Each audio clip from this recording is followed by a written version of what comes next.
Hello, hello, hello, and welcome to the Slow Down Sunday podcast. This is Justine from House of Mahalo. Thanks so much for joining me. So last week I shared my love letter to junk journals. And one of the things that I mentioned was how junk journals celebrate imperfections and how doing this craft has practically cured me of my perfectionism that I had for many years.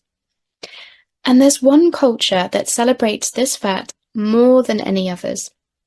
I'm talking about Japan and their philosophy of Wabi-Sabi, which is all about embracing the beauty of imperfection.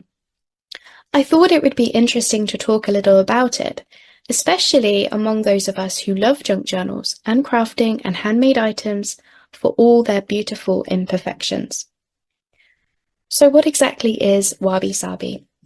As I say, it is a Japanese philosophy, and it's focused around finding and embracing the beauty of imperfection. Now, initially, the concept is used both within art and interior design more than any other place, and its common themes include things like asymmetry, roughness, simplicity, and an appreciation for nature itself and natural objects. Wabi-Sabi is about appreciating that wonky carrot you grew yourself in your own back garden, or the notches and stains on a coffee table that's become lovingly weathered after years of use. Instead of growing dissatisfied because we're striving for perfection that simply doesn't exist, Wabi-Sabi says we should accept and love things how they are and how they were probably always meant to be. In other words, we should accept and embrace life and all the imperfections that come with it. And that's also the power of junk journals, which is why I wanted to try and connect the two topics via this podcast. So if you're wondering how you can have more wabi-sabi in your life and how you can use it to help you cure yourself of perfectionism, if junk journals haven't done that for you, then maybe there are some more things that we can try. So the first thing is we can surround ourselves with handmade items, whether ones you or someone you love has made, or ones you've bought from someone else. The idea is the same. We're celebrating those homemade items and all the imperfections that come with something that's been lovingly handmade. So maybe take this as the perfect excuse to surround yourself with artwork, handmade projects, and just simply let them plaster a smile across your face every time you see them. We can also take inspiration from nature in what we're doing. So Wabi-Sabi is about appreciating that beautiful imperfections we find and see in nature every day. Think about the magnificent oak tree, which has shed some of its leaves ahead of winter. It might not be looking its best, but it's how it's meant to be, and it's the beauty of that changing season. Or the colourful wisteria. It's not growing in straight lines, but it's twisting and turning every which way. Or the humble bumblebee. They don't fly in straight lines. Instead, they're hopping to flower to get their fill of nectar. So we can take inspiration from nature not being perfectly in line and not doing things just this way.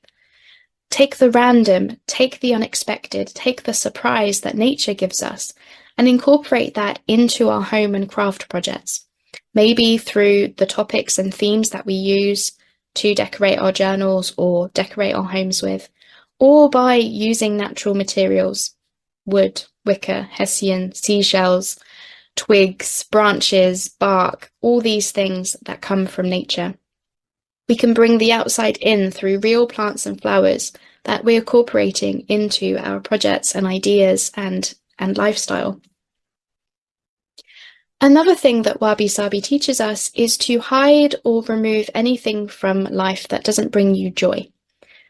Not because they're imperfect items, but because there are tainted memories associated with them. Or maybe we've got too much clutter and we just can't think straight.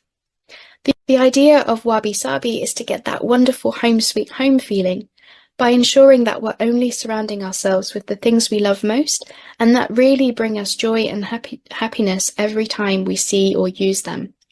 Now, of course, this could be in the general home, but it could also be within your crafting space. If you've got too much stuff and you just can't think straight, maybe you need to do a little purge. I think I do one probably every few months.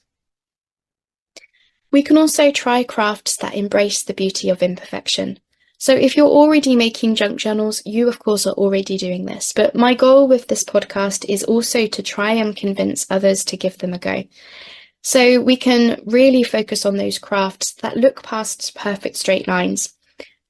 Things don't need to be perfectly in their place for us to enjoy them and appreciate them and find them beautiful and interesting and unique. Crafts like junk journals are perfect for this, but I would argue any kind of upcycling project is good for this, because we are taking something that someone else is disregarding and we're turning it into something that we can appreciate and find beautiful. We can bring in the rustic, we can use the wonky, we can bring in natural elements into all things that we're doing, and this is really what Wabi-Sabi, from my understanding of it, is trying to celebrate. Now, a lot of you who listen to me or watch me on videos or via my podcast will know this already, but one of my favourite quotes is "Done is better than perfect." Now, it's something that junk journals has allowed me to understand and really believe. But also, there are some quotes that are similar to this, maybe a little bit more poetic, that I wanted to end this podcast with, because if you're still not understanding Wabi-Sabi and how we can really use this philosophy in our lives, then maybe some of these quotes will hit home and make you think, or empower you, most importantly, empower us to accept that things don't need to be perfect in order to be beautiful and loved and cherished. So here's the first one. Mandy Hale says, "Life isn't meant to be lived perfectly, but merely to be lived. Boldly, wildly, beautifully, uncertainly, imperfectly, magically lived." Robert H. Schuller says, "It's better to do something imperfectly than to do nothing flawlessly." It's better to do something imperfectly than to do nothing flawlessly. I would argue that's probably a more poetic way of saying done is better than perfect. Stephen Hawking, the celebrated scientist, says, "One of the basic rules of the universe is that nothing is perfect. Perfection simply doesn't exist. Without imperfection, neither you or I could exist."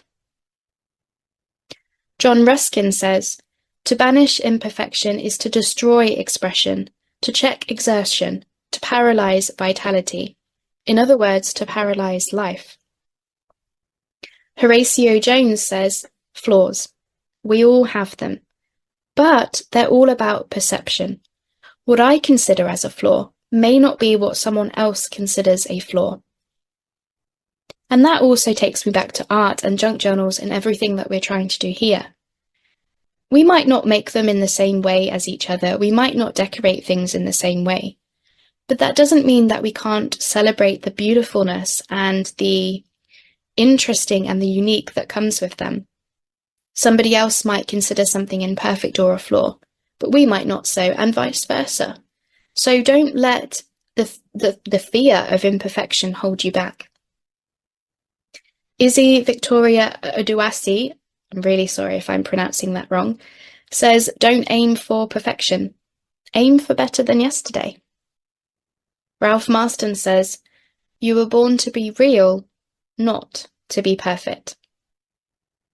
And finally, there's also a Chinese proverb that echoes similar sentiments to the Wabi-Sabi philosophy that comes from Japan. And that proverb is, "Gold cannot be pure, and people cannot be perfect."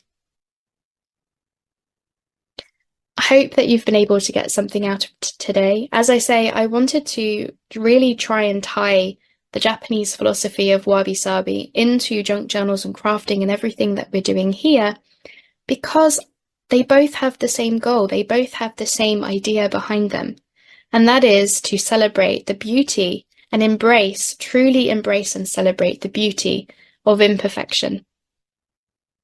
Thank you so much for listening. I hope that you got something out of today. If you enjoyed this podcast, please do let me know. And if it struck a chord with you, please do let me know.